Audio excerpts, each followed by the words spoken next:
Alright, hello, citizens of the Nigerverse. It is Niger once again, and welcome back to System Shock Radio. So, as always, I got some topics for you guys today. Hey, some ones I think you're going to enjoy.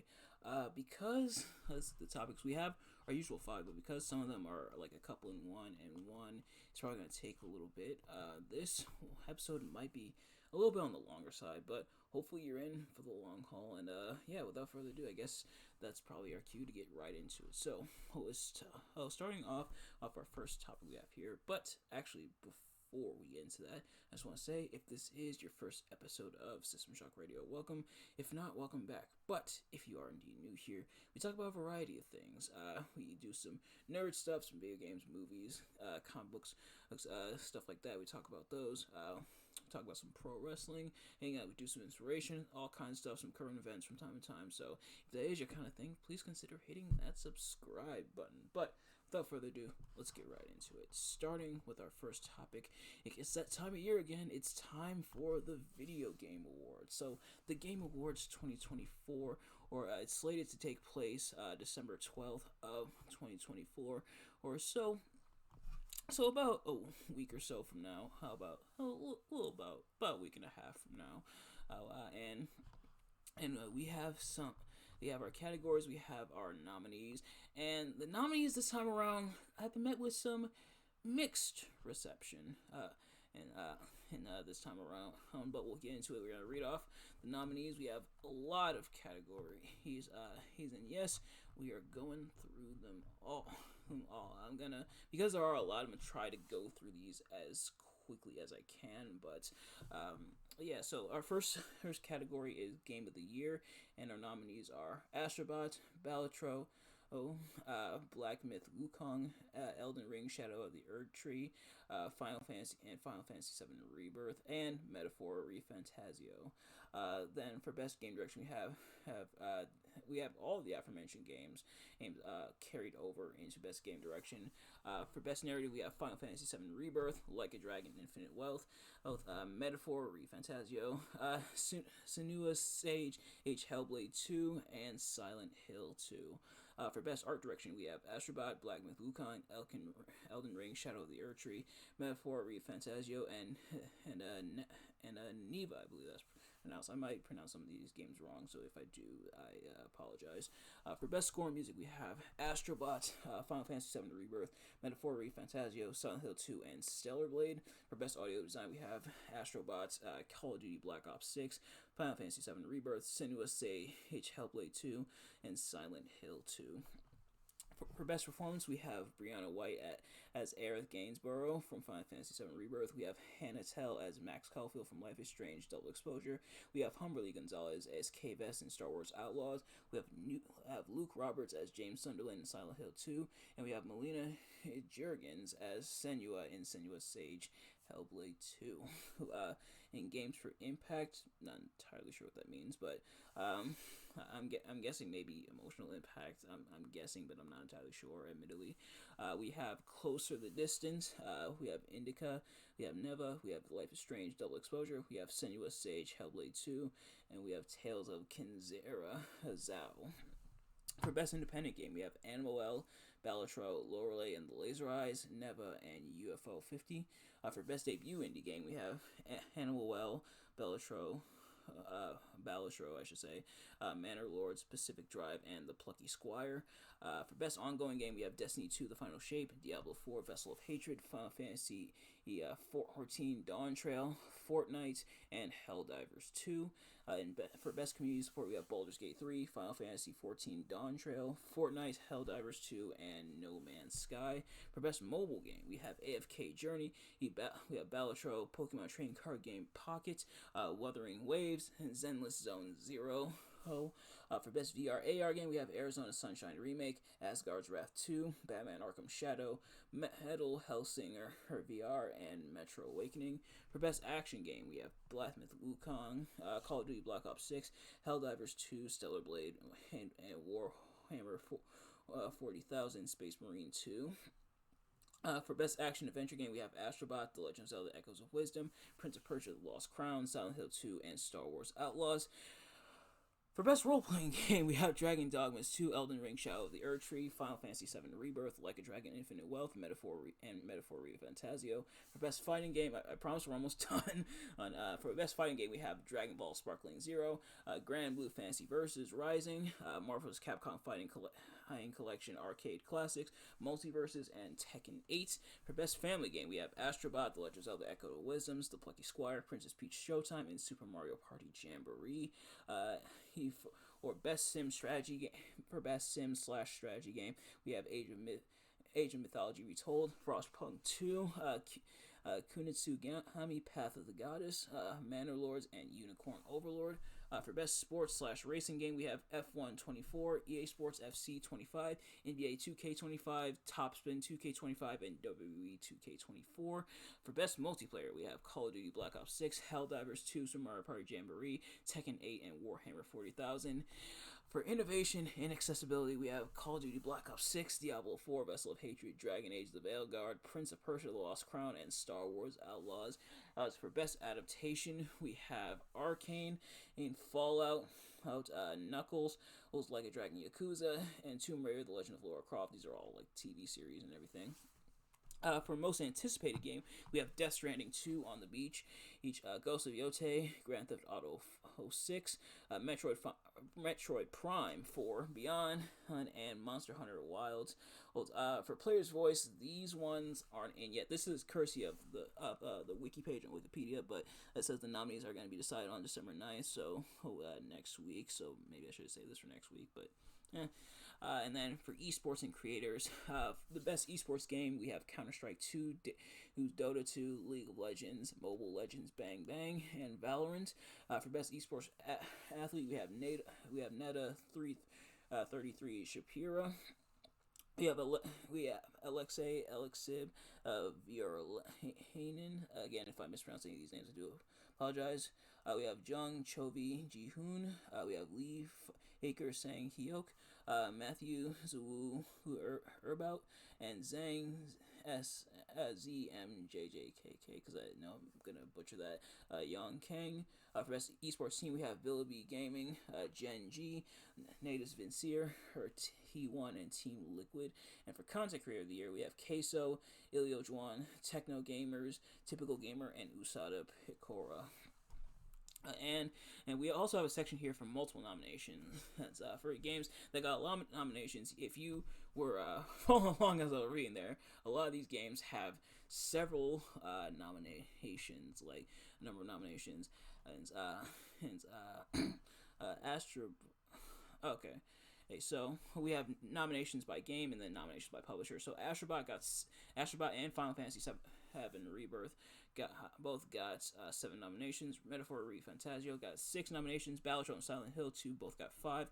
Black Myth Wukong, Call of Duty Black Ops 6, Elden Ring Shadow of the Erdtree, Helldivers 2, and Senua Sage Hellblade 2 got 4 nominations each. Neva and Star Wars Outlaws both got 3. Animal Wild, Diablo 4, Vessel of Hatred, Final Fantasy 14 Dawn Trail, Fortnite, The Legend of Zelda Echoes of Wisdom, Life is Strange Double Exposure, Like a Dragon, Infinite Wealth, Manor Lords, The Plucky Squire, Prince of Persia, The Lost Crown, Stellar Blade, Super Mario Party Jamboree. He all got and Tekken 8 and Warhammer 40,000 Space Marine 2 all got 2 nominations. And then nominations by publisher, or Sony Interactive Entertainment, that's the PlayStation brand, and got 15. Square Enix got 11. Sega got 9. Bandai Namco Entertainment got 7. Nintendo got 6. Devolver Digital, Konami, PlayStation, Ubisoft, and Xbox Game Studios all got 5. Activision, Capcom, Electronic Arts /EA, and Game Science all got 4. 2K got 3. 11-bit Studios, Big Mode, Blizzard Entertainment, Epic Games, Focus Entertainment, Hooded Horse, whereas Oculus Studios, Riot Games, and Valve all got 2. So, whew, that was a mouthful. That took me 9 minutes to go through all that. We're at 9 minutes in this recording. Whoo, what a mouthful. Now, I mentioned it caused some controversy. Some people were kind of upset. And I believe it's the Elden Ring one. Elden Ring Shadow of the Erdtree that was DLC, if I'm not mistaken. And a lot of people felt that that shouldn't be nominated for Game of the Year. Which I can... I think it's kind of... I can see it. Hey, it's not because maybe it's not really categorized as a game. It's more of a more like an expansion and everything. So that's understandable. Like I can see that, but if it was loaded with content, it was good enough to get Game of the Year nomination. Who's to say any different? I guess.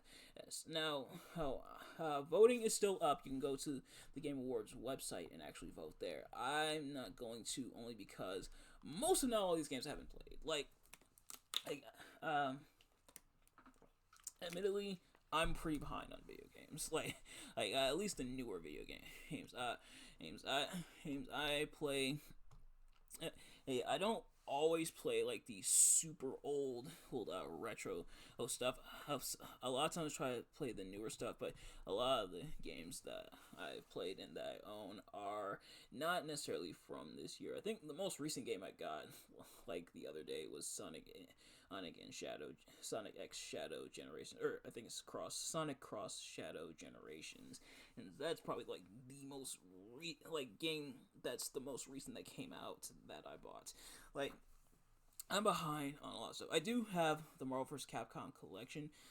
Excuse me, the fighting games came fighting. Excuse me, the fighting games collection, the arcade classics collection, but otherwise I'm pretty behind on newer games. But yeah, so let me know in the comments below who you guys voting for the Game Awards. And really, the Game Awards, it's not, I guess at the end of the day, it's not that deep. It's just something kind of fun to recognize a certain game, certain gamers, certain content creators, and everything. And I do also find it interesting that they do have a separate category for adaptations, like show adaptations, which I'm behind on those as well. I'm behind on a lot of stuff, people. Essentially, I'm far behind on a lot of stuff, but I'm trying to play catch up. I'm trying to play catch up as much as I can. But yeah, so let me know in the comments your thoughts on the nominees for the Game Awards this year. But the next thing we're going to talk about is we have some movies that seemingly he either have been potentially canceled and moved around. So the first is the Rey, a standalone Star Wars movie. This is, I'm going to read excerpt. This is courtesy of Variety.com. And I'm just going to read an excerpt here. It says, Disney has removed an untitled Star Wars film previously scheduled for December 18th, 2026 from its release calendar. Ice Age 6 will move into its spot. While it was never confirmed exactly what this project would be, Chairman Obiad Chinoy, and if, again, mispronunciations, I do apologize if I mispronounce anything, was previously announced as director of an upcoming Star Wars film following Daisy Ridley's Rey after the events of 2019's Star Wars The Rise of Skywalker. The film lost screenwriter Stephen Knight earlier this year after Damon Lindelof and Justin Britt Gibson previously departed the project.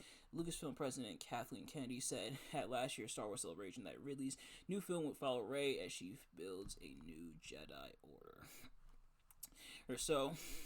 Rey getting her own movie in the Star Wars franchise. If you remember, I reviewed the Star Wars movies many moons ago. Oh, and I'm not talking the moons of Endor, but many moons ago. If you haven't already, go check out those reviews because they're kind of oldies, but hopefully you do still enjoy them if you check them out. But Rey having her own solo movie, admittedly, that's kind of that had admittedly in perfect time for my Google Chrome to potentially crash, which would suck. But a lot of people felt like the Rey character was, they didn't really like it. They didn't really like her as a character, kind of the direction she went. Me personally, I think the character had potential, but I would have liked to see the character built up a lot more before becoming like the main character. Like, I don't mind her as a main character. I don't mind her becoming like a main character. I don't even mind her really becoming a Skywalker, but the way they went about it could have been better.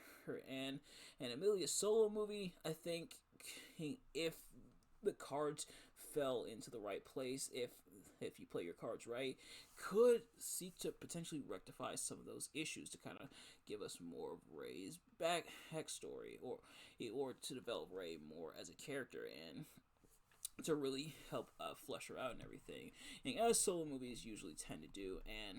And I guess help get things even more back on track for or the next phase we are in Skywalker's or Star Wars, I should say. Since we're out of the Skywalker saga, they have made strides past the Skywalker saga. Obviously, I forget the name of the saga we're in now. Oh, but they have stuff like the Mandalorian and stuff like that. But yeah, so if that movie gets delayed, hopefully it's for a good reason, and hopefully it's to rework the movie and to really make it better. And delaying movies, it's something we've seen before, or when it comes to certain IPs and everything. And heck, the Blade movie, he had talked about that a few episodes ago, how that got pushed back. Heck, so sometimes it works out. Sometimes it's when movies go into development hell, so it doesn't end well and they end up being on the shelf. But hopefully this update to its schedule, it being pulled from the schedule, will pay dividends for the movie.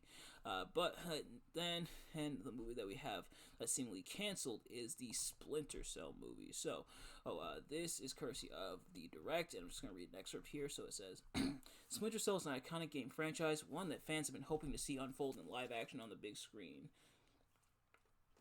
Though sadly that doesn't look to be happening anymore, the story follows a Black Ops super spy named Sam Fisher working for the fictional agency Third Echelon under the NSA. The first entry landed in 2002 as an Xbox exclusive title and has gone on to create 7 different games. The film adaptation was officially reported to be in development by Deadline in 2012, while with it being revealed later that year that Tom Hardy was in talks to star Sam Fisher himself.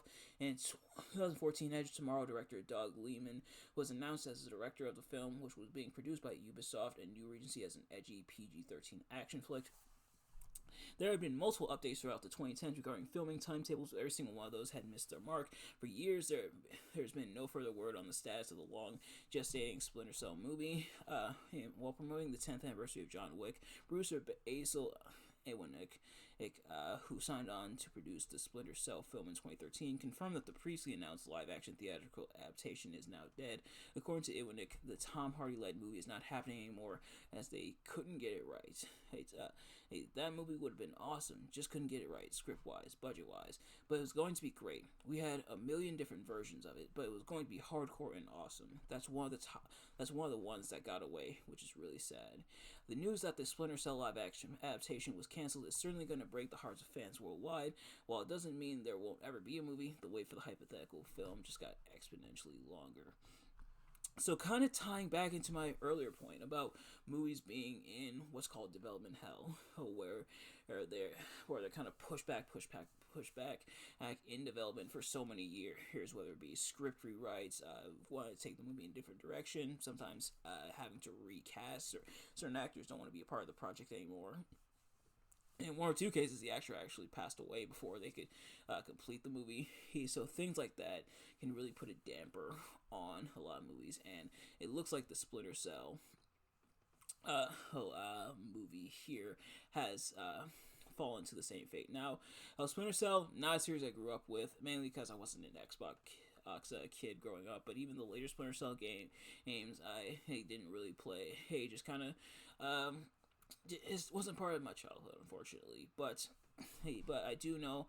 Some people were excited for a potential Splinter Cell movie. I heard the Splinter Cell games were really, really good, and that the prospect of a Splinter Cell movie would be pretty exciting. And military espionage movie, we've had plenty of those to varying degrees of success, such as the the 007 James Bond movies, or like Mission Impossible, stuff like that. So a movie like that, I think, if done right, could be very interesting. But it looks like it's been shelved. Now, like the article said, could they potentially do a movie eventually? It's a possibility, but for now, that is where it stands. But next thing we're going to talk about is that we seemingly have 2 retiring things. One not quite what I thought. Like, once I pulled the article up a bit different than what I thought it was. The other, I have some even more thoughts about. But let's get into the first one. The first one is Josh Alexander. So if the article wants to work, there we go. Oh, it's probably just my browser. But this is courtesy of WrestleTalk, and the excerpt reads: following his independent scene retirement, former her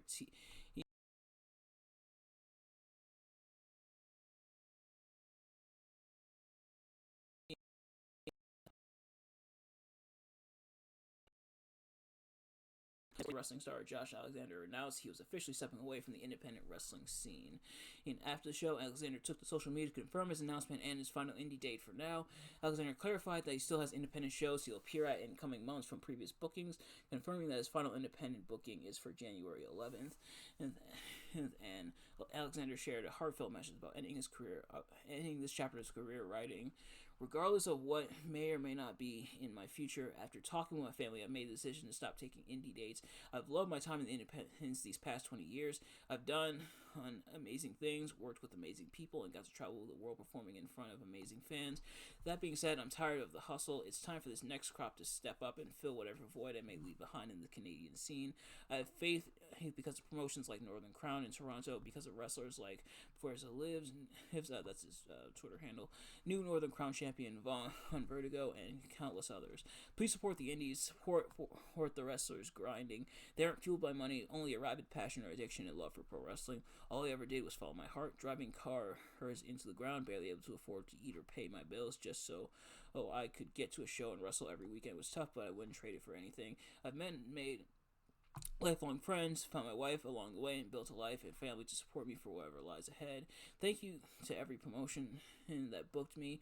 Whatever you paid helped me keep a roof over my family's head more than you know. Every wrestler that worked with me, I've learned so much from every match along the way, and every fan that showed support, you kept me going in times when I felt like giving up.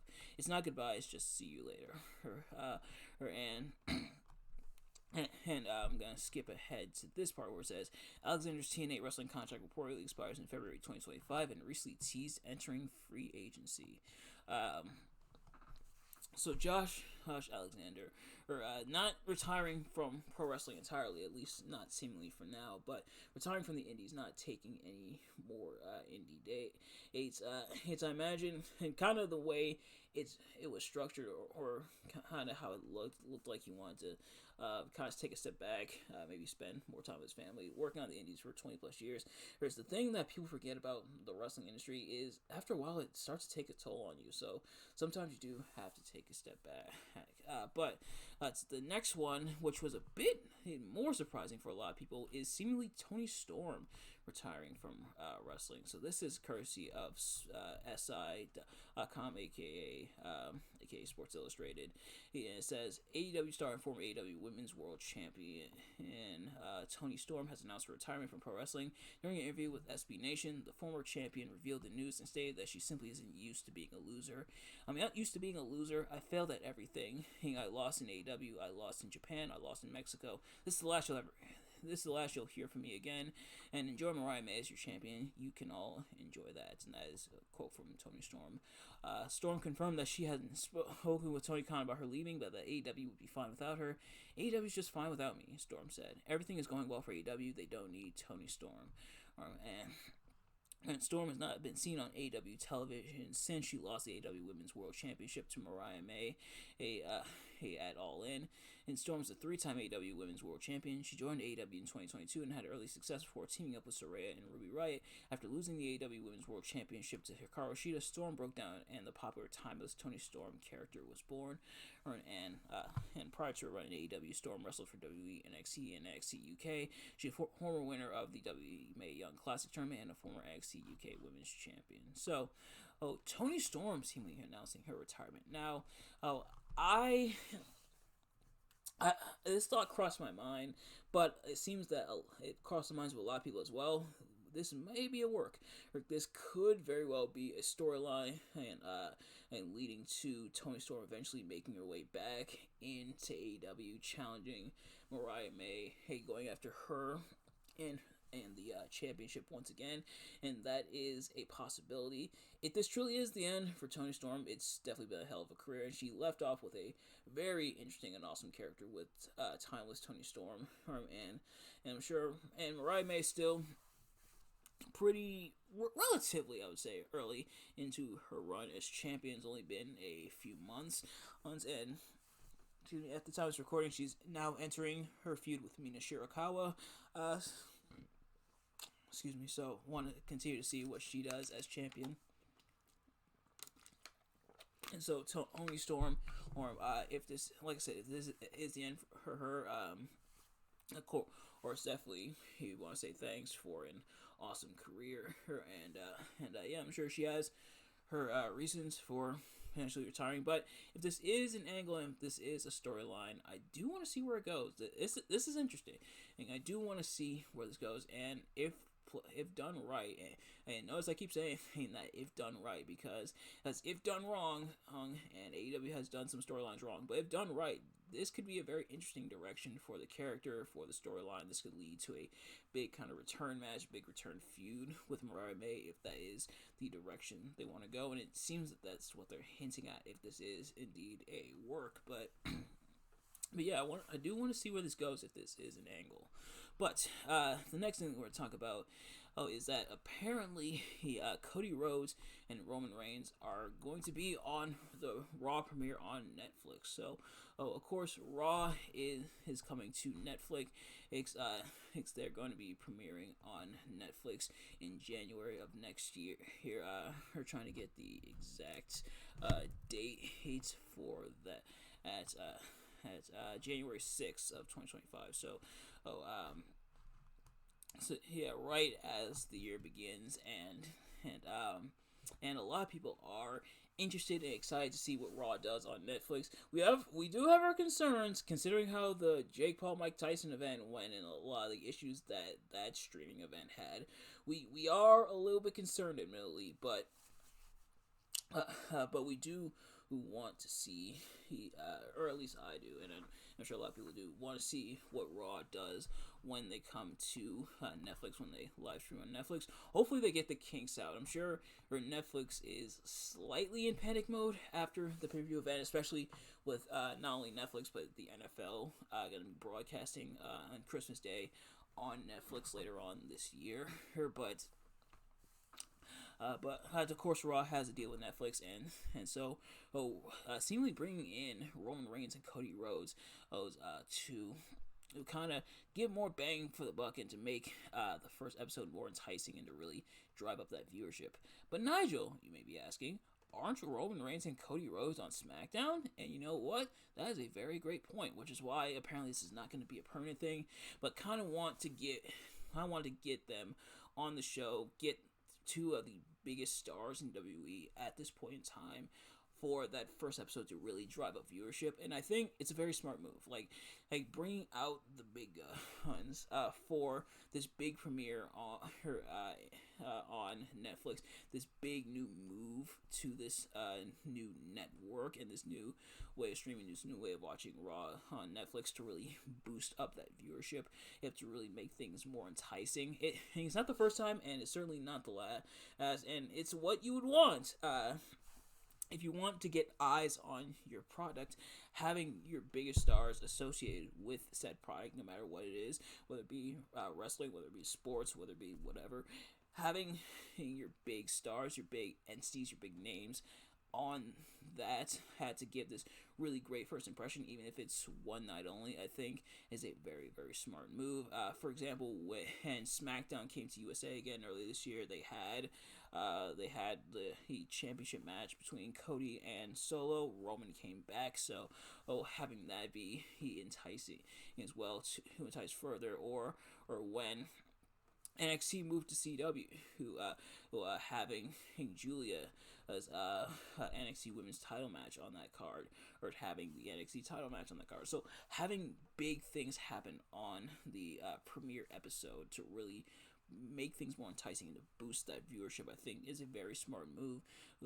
What they'll be doing remains to be seen, at least in terms of what they're going to be doing on the Netflix premiere. That remains to be seen, but yeah, I'm excited. It hopefully, like I said, hopefully they iron out the kinks and everything, but otherwise I'm interested to see what they do. So much so that I might do a review on it. And I've done reviews before. I did the NXT premiere on CW. I did the AW Collision premiere episode. I reviewed those. If you're interested, go check those out. But for this one, I'm not entirely sure. But I am, like I said, I'm interested to see what they do here. And the last thing that we're going to talk about is that this past Thursday was Thanksgiving. So, admittedly, I probably should have talked about this earlier. Obviously, I took an off week last week. I really should have talked about this beforehand. But better late than never.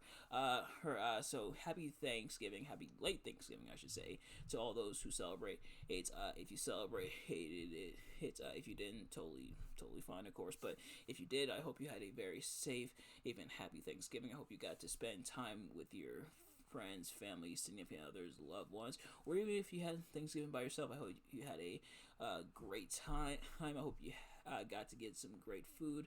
I hope you keep in mind what you're thankful for, or if anything, and I hope that you had a just very safe, very enjoyable Thanksgiving. Again, if you celebrate, if not, totally fine. But if you did, I hope you had a very awesome, safe, fun Thanksgiving. I know I did. I spent time with my family, had some really, really fantastic food. So yeah, So like I said, if you celebrate hate, just wishing you a happy Thanksgiving and happy holidays. But without further ado, that's going to do it for this episode. Thank you all so much for watching. I hope you enjoyed. If you did, please do me a favor, like, comment, subscribe, share with your friends, and turn on post notifications so you know every time I upload a video so you can see it as soon as it drops. And let me know in the comments below your thoughts on anything I talked about.